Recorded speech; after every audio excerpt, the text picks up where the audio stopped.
everyone. Okay? Praise God. Magandang tanghali. Dito ulit tayo sa bahay nila Ivan para sa every Saturday na Bible study. So, let us pray bago tayo mag-umpisa ng pag-aaral ng Lord. Pakilang Diyos, Panginoon, purihin ka. Salamat po, Panginoon, panibagong Sabado. Nandito kami, pinalit mo kami sa bahay nila Ivan at Shaira para mag-aaral ng ibang salita. Salamat po, samahan mo kami sa pag-aaral ng mga salita. Tulungan mo ko, tulungan mo ang bawat isa, wala kami magagawa kung wala ka. Patawarin mo ang ating mga kasalanan. In Jesus' name, we pray. Amen. Praise God. So, parang tuloy-tuloy yung topic natin. Last, natapos natin yung about angels, no? Nasaan sila ngayon. So far, nakita natin sa pinag-aralan natin that there are a group of angels that been cast down in the darkness, in the chain of darkness. There are angels right now na nandyan lang sa paligid. I'm talking about the fallen angels na nagmamanipulate sa bawat puso at isipan ng mga tao na mayroong espiritu ng disobedience. Hindi lang sa mga tao na have spirit of disobedience, also sa bawat isa, maging Kristiyano o hindi, they try to influence or manipulate the mind of the people. So, yung kasamaan na nakikita natin sa panahon ngayon are the manipulation of the things or the manipulation of Satan that he tried to do in these last days. No? Now, we go back to the people o sa human. Pag-aaralan naman natin ngayon ang mga tao. So, angels are here. Even not only fallen angels but also angels. Kaya sabi ni Paul in Book of Hebrew, maging mapagpatuloy. Ibig sabihin ng mapagpatuloy doon ay maging generous. In other words, baka sa pag-entertain natin ng mga tao ay anghel yung ating na bibigyan ng pabor. So, maging generous tayo sa lahat ng tao dahil sometimes ang mga angels ay nandiyan lang to test us. No? Sa paggawa natin ng mabuti sa kapwa, akala mo tao yung ginawa mo ng mabuti, yung angel pala ay nag-disguise. Kaya patuloy tayo sa spirit of generosity. Now, we will go to the topic na sa tao. Where departed soul go. Yung tao naman, na ang tao, ang pagkakaiba ng angel sa tao, ang angel ay espiritu, they are pneuma, they are breath, sila ay hangin. God make it spirit is angels. Yung spirit in Greek word ay pneuma o breath o hininga ng Diyos. So yun ang ginawa niyang angel. Samantalang ang tao ay consists of flesh, consists of body, soul, and spirit. So when men die, they die because we commit sin. Nagkaroon ng kamatayan ng tao dahil sa kasalanan. No? And men experience death. Now, where go men when they experience death? Ilang mga bagay na pag-aaralan natin about human. And hindi lang kung saan sila pupunta, kung ano pa yung kabuuan ng tao. We read on the book of, we go to the Bible in the book of Psalms chapter 119 verse 25. Ito ay common belief ng karamihan. No, ang pag-aaralan natin saan pupunta ang tao pagkamatay at kung yung mga patay ba ay makababalik pa ba. Di ba? Yung mga patay ba, nakakabalik pa? Pwede pa ba silang bumalik? No? Angels are cannot die. So nakakaano sila, nakakapag yung mga fallen angels are here. Nakikialam paminsan-minsan sa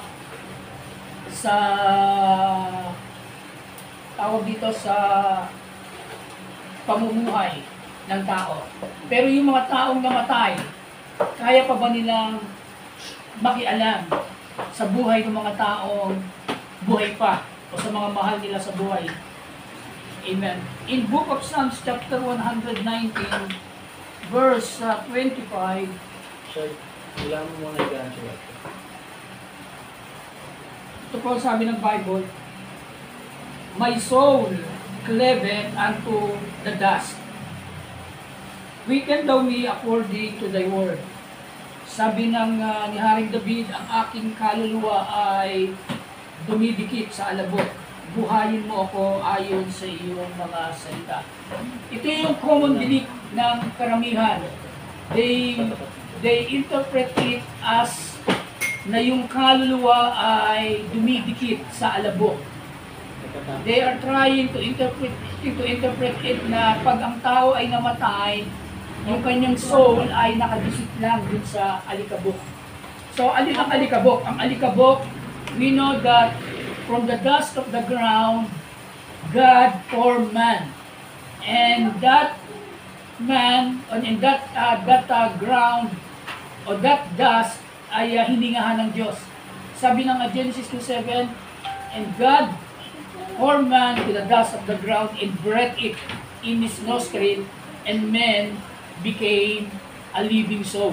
So, nung ginawa ng Diyos ang tao, ayon sa alabok ng lupa, hinulma niya ang tao, hiningahan niya. At yung hininga na yon ay ito yung breath. Nakalimutan ko sa Hebrew yung salitang hininga, but in Greek, ang hininga ay pneuma. Yung alabok na ginawa ng Diyos, He formed man, hiningahan niya ito, and that man became, yun ang sabi ng Bible, became a living soul. At ang tao ay naging kaluluwang buhay.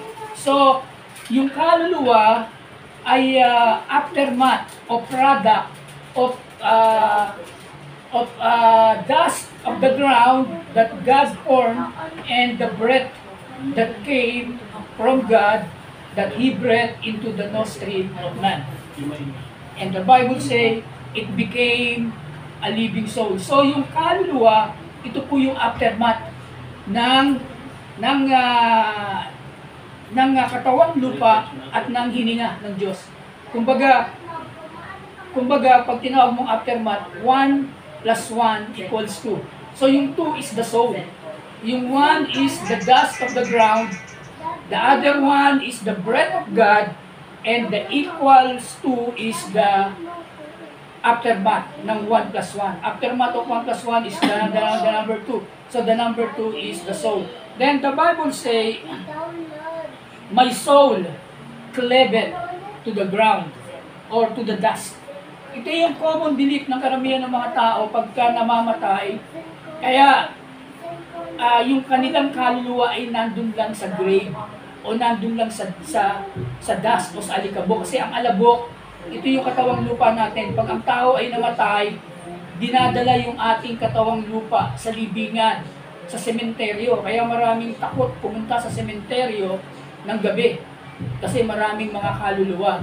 That's the common belief of our generation, even our old generation, kahit yung mga lolo't lola pa natin, ito yung kanilang pinaniniwalaan na yung kaluluwa ng tao ay nandun lang sa libingan. Nandun sila sa libingan and they are waiting for a day of judgment.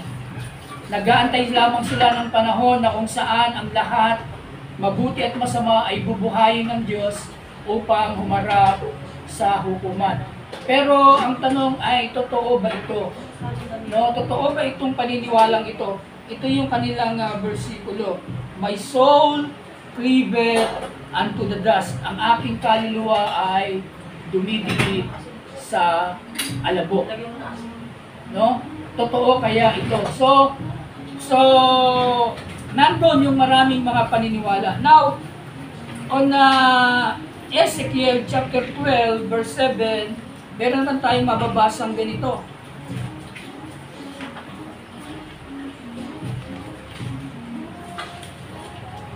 Sabi ng Ezekiel, is that Ezekiel 12:7?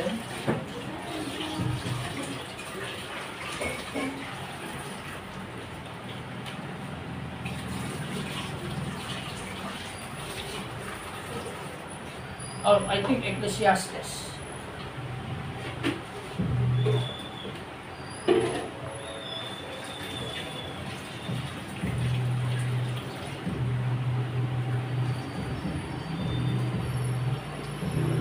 Ecclesiastes 12:7. Ayan, Ecclesiastes 12:7. Sabi dyan, then shall the dust return to the earth. Sabi dyan, then shall the dust return to the earth as it was, and the spirit shall return unto God who gave it. Ito yung sabi ng Bible, yung dust daw o yung alabok ay babalik sa lupa. Ito yung sinabi ng Panginoon kay Adam doon sa Genesis 3:19. Ikaw ay nanggaling sa alabok, babalik ka sa alabok. So, pag namatay ang tao, babalik siya sa alabok. Ito yung common belief, common principle. Ecclesiastes 12:7, then shall the dust return to the earth, at ang alabok ay babalik sa lupa. As it was, and the spirit shall return unto God who gave it. At ang espiritu na ay babalik sa Diyos na nagbigay dito. So, nakita natin yung tatlong bumubuo sa tao kung saan pupunta. Yung alabok, yung katawang lupa, babalik sa alabok, dust to dust, dust to the earth. The spirit, sabi ng Ecclesiastes, babalik sa Diyos. Yung espiritu, yan yung pneuma. Ito yung hininga ng Diyos. Ito yung hininga ng Diyos na ibinigay sa atin. At yung aftermath niyan, yung soul, nabasa natin sa Psalms 119 verse 25, ay dumidikit sa alabok. So yung alabok, yung katawang lupa, pupunta sa earth or sa grave, sa libingan. Pupunta yung alabok sa libingan, and then yung espiritu ng tao babalik sa Diyos, na ang Diyos ang nagbigay. Ito yung sinabi ng Bible, ibabalik natin sa Diyos. Ang Diyos ang nagbigay ng buhay, siya ang may karapatang kumuha ng buhay. Yung breath of God o yung pneuma, ito yung regalo ng Diyos na nag-produce ng kaluluwa ng tao. So yung kaluluwa, sa ulo natin binasa, ang isang principle na nabasa natin doon ay dumidikit sa alabok. Yung alabok ay nandoon sa grave. So common belief, common principle ng karamihan na yung mga kaluluwa ay nasa sementeryo. Now, that will be our belief. Yan ang ating magiging paniniwala kung ang paniniwala natin sa sinabi ng aklat ng Salmo 119:25, ang kaluluwa ay dumidikit sa alabok. Kung ang paniniwala natin doon, mangyayari ito pag namatay ang tao. Kasi nandun kagad yung ating perception. Ang kaluluwa ay dumidikit sa alabok. Nilalagay kagad yung kanilang pangunawa na ito ay mangyayari pag namatay ang tao. Yung kanyang kaluluwa ay dumidikit sa alabok. But hindi ito doon tumutukoy. Now, kung ito ay doon tumutukoy, we could read on Psalms chapter 16 verse 10. Tingnan natin itong aklat ng awit. Ibabangga natin ito sa Psalms 119 verse 25. Alin sa dalawang ito ang totoo? Psalm 16:10,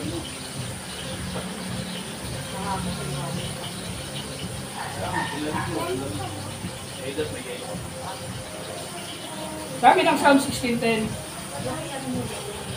For thou will not leave my soul in hell, neither will thou suffer thine Holy One to see corruption. Sabi ni Haring David, sapagkat ikaw ay hindi mo iniwan yung live dyan. Sabi dyan, for thou will not live. Hindi mo iniwan yung live. Pero sa mababaw na salin ng Tagalog, ang ibig sabihin ng live dyan ay pinabayaan. Diba? Isa, I will leave you. Lalo na pagka ginamit yung terminology na yan sa mag-asawa, ihiwalayan na kita. Sa Tagalog, I will leave you. Medyo Amerikano. Nag-awa yung Amerikano. I will leave you behind. I will leave you. Ibig sabihin no, ihiwalayan niya yung kanyang asawa. So, yung salitang leave dyan ay pababayaan. Sabi ni Haring David, hindi mo pinabayaan ang aking kaluluwa saan? Sa hell. Sa impyerno. Yung hell sa Tagalog ay impyerno. Sa Hebrew, ito ay Sheol. O pag tinawag na Sheol, in Greek, ito ay Hades. So, pag binangga mo ito doon sa Psalms 116, Psalms 119 verse 25, yung Psalms 119 verse 25, ang sabi doon, ang kaluluwa ko'y dumidikit sa alabok. Pareha si Haring David ang nagsalita. So, if you will going to interpret that, na ito ay mangyayari pag ang tao ay namatay, yung kaluluwa ng tao ay nandoon lang sa alabok, o nandoon yung alabok, ito yung katawang lupa ng tao. And then, ang principle sa katawang lupa ng tao, dust to dust, or dust will go to the earth. And then the spirit will go back to God that gave the spirit. And then the soul, as the principle of Psalms 119, verse 25, nandun lang sa alabok o nandun lang sa libingan. If that your interpretation, and then kontra ito sa sinabi ngayon ni Haring David sa Psalms, aklat din ng awit, chapter 16 verse 10, ang sabi niya, for thou, o ang tinutukoy niya rito ay ang Panginoon o ang Diyos, sapagkat ikaw hindi mo iiwan ang aking kaluluwa sa impyerno. So rito, yung kaluluwa ay nasa impyerno.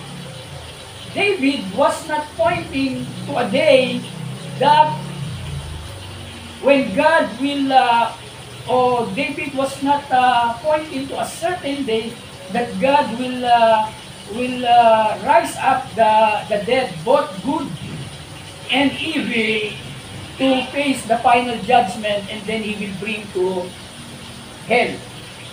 Hindi po yun ang tinutukoy ni Haring David dito. Dahil kung magkakaroon tayo ng pag-aaral about Bible terminology, ang sinabi ni Haring David dito, hindi mo iiwan ang aking kaluluwa sa impyerno. Yung final judgment na kung saan bubuhayin ng Diyos ang lahat ng tao matuwid at masama at haharap sa hukuman on the book of Apocalypse, yung white throne judgment, yung lahat ng mga tao na masasama ay ilalagay ng Diyos sa dagat-dagatang apoy. That's a different place from hell. Dito ang sabi ni Haring David, for thou will not leave my soul in hell. So yung kaluluwa ay may paglalagyan na lugar, at ang binanggit dito ni Haring David ay impyerno or Sheol or Hades in Greek. Kaya si Hades, ano yan yung Greek mythology, Hades, the god of the darkness, or the god of the underworld.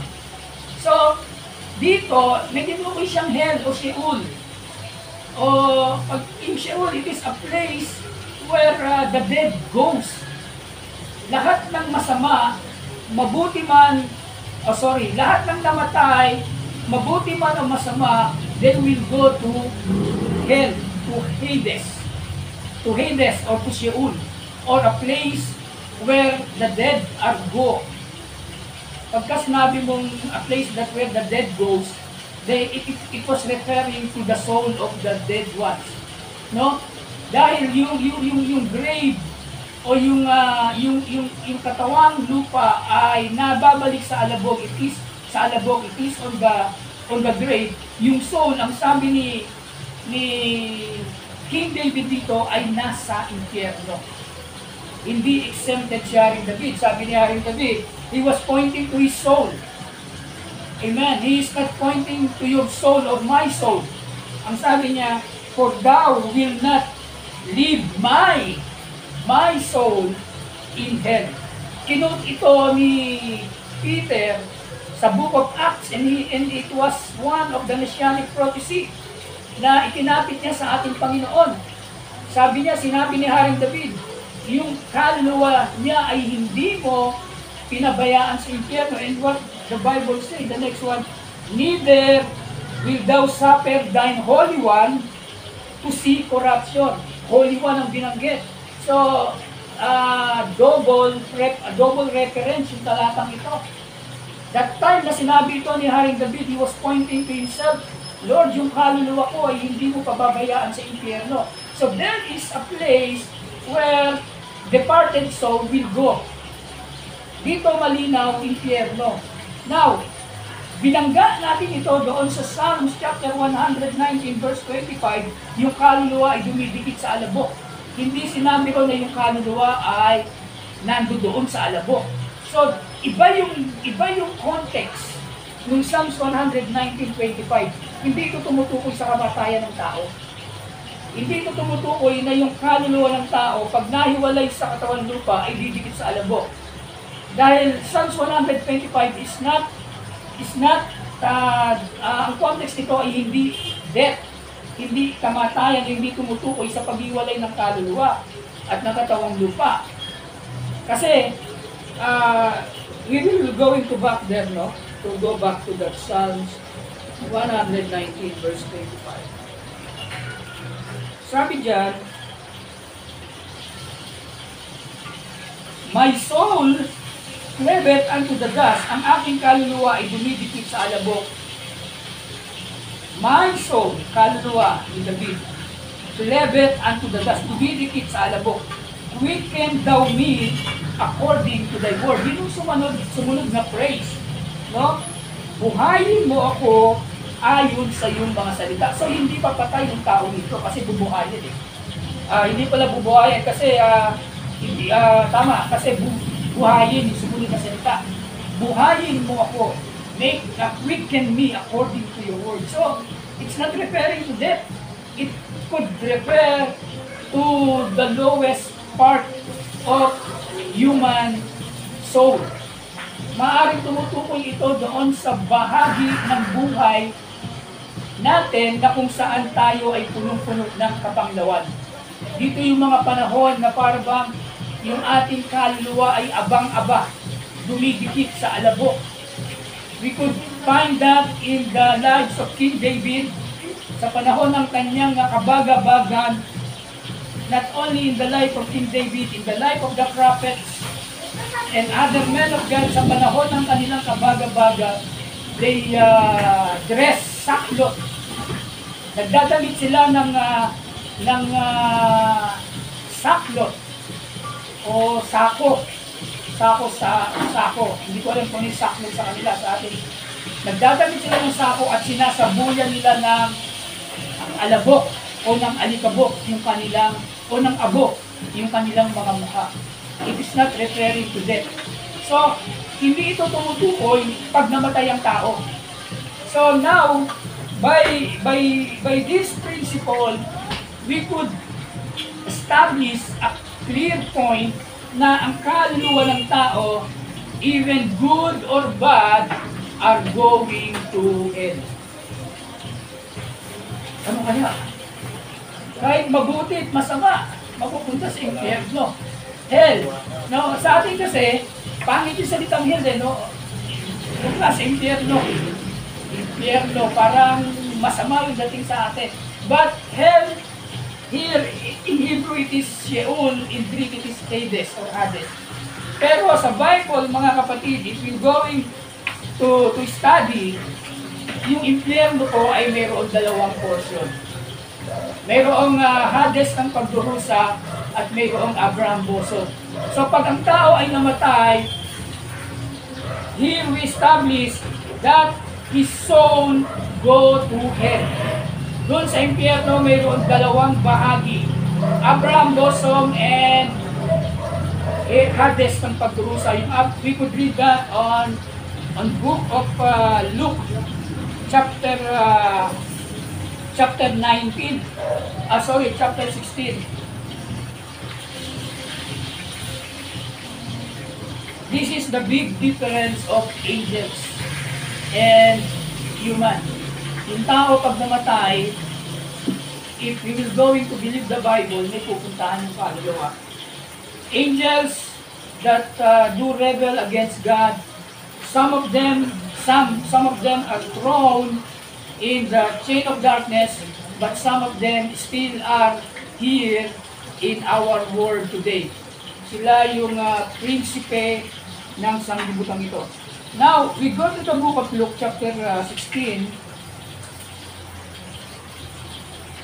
19.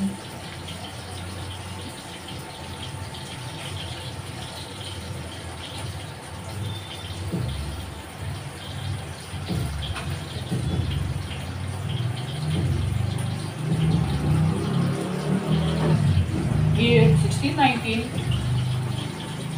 the rich man and Lazarus. Babasahin natin, tuloy-tuloy. There was a certain rich man which was clothed in purple and fine linen and fared sumptuously every day. Meron daw mayaman na nagdadamit ng maganda at namubuhay ng sagana araw-araw. And there was a certain beggar, meron namang isang pulubi na ang pangalan ay Lazaro, na which was laid at his gate full of sores. At mayroong isang pulubi na ang pangalan ay Lazaro, na nakahiga lamang sa pintuan o sa gate ng kanyang bahay at punong-puno ng sugat.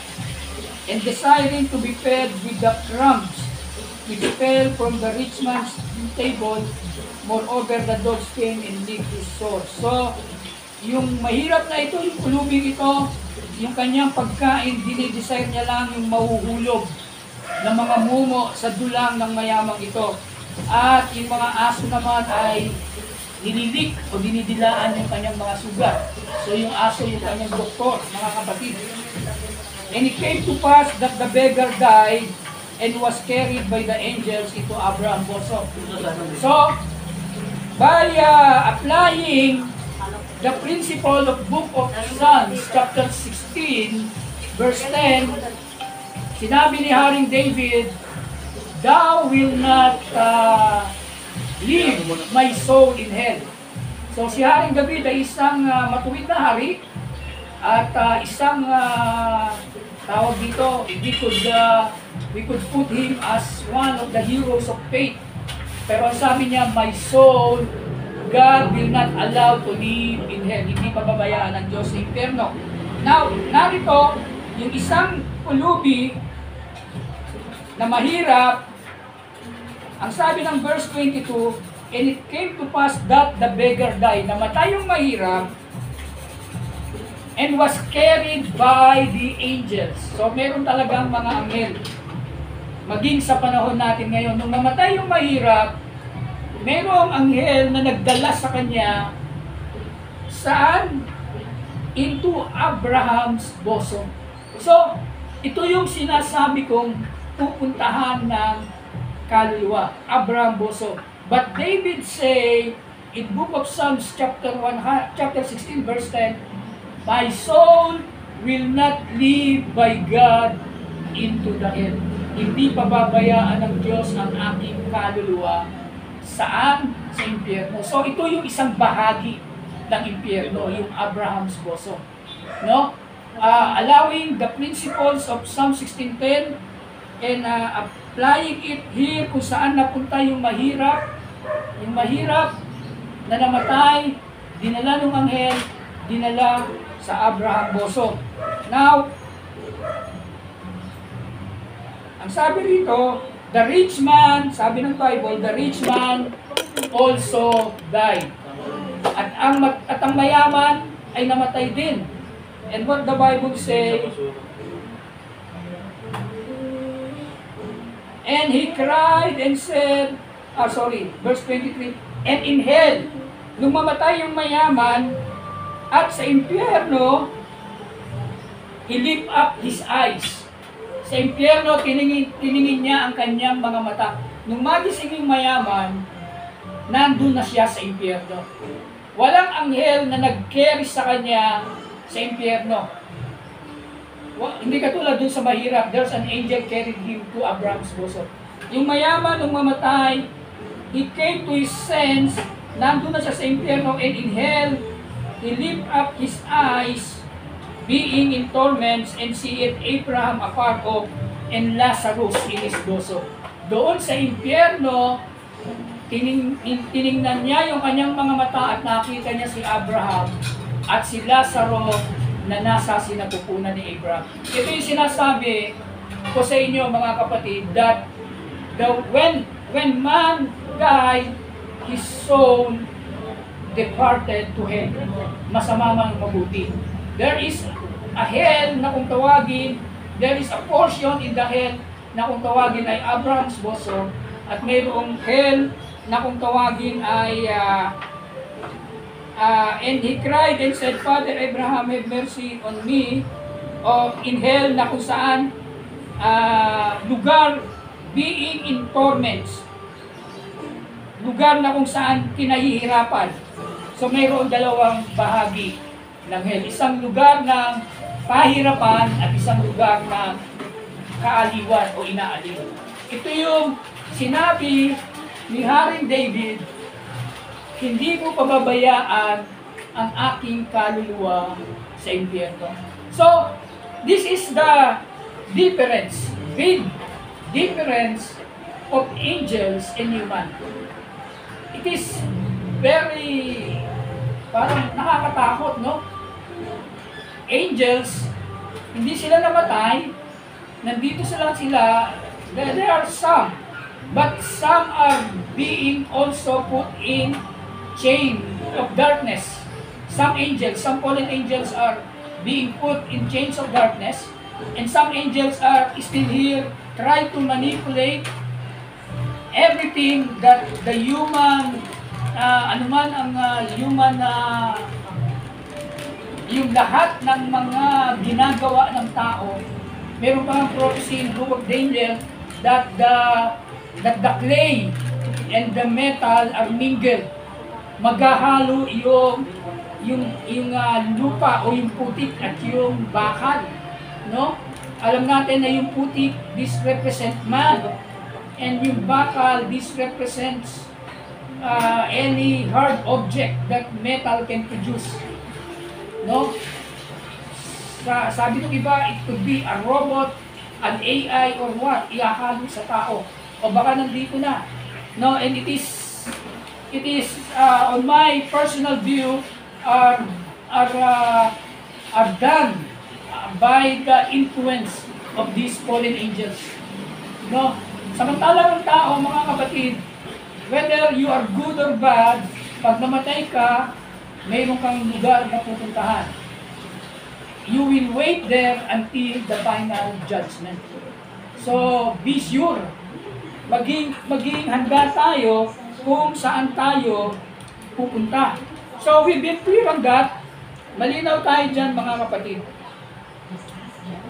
Pag ang tao namatay, here, ang pupuntahan niya is either Hades ng pagdurusa or Abraham bosom.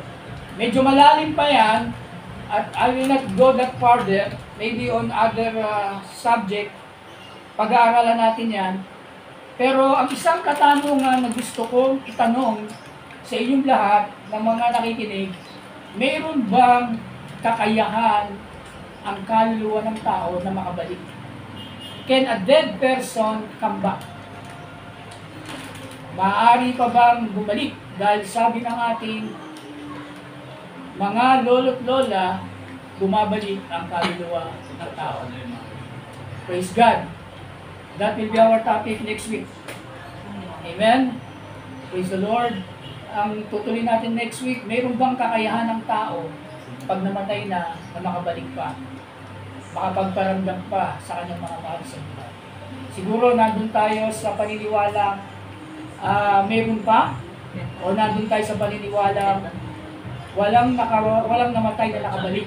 Pero minsan makikita natin in YouTube, maraming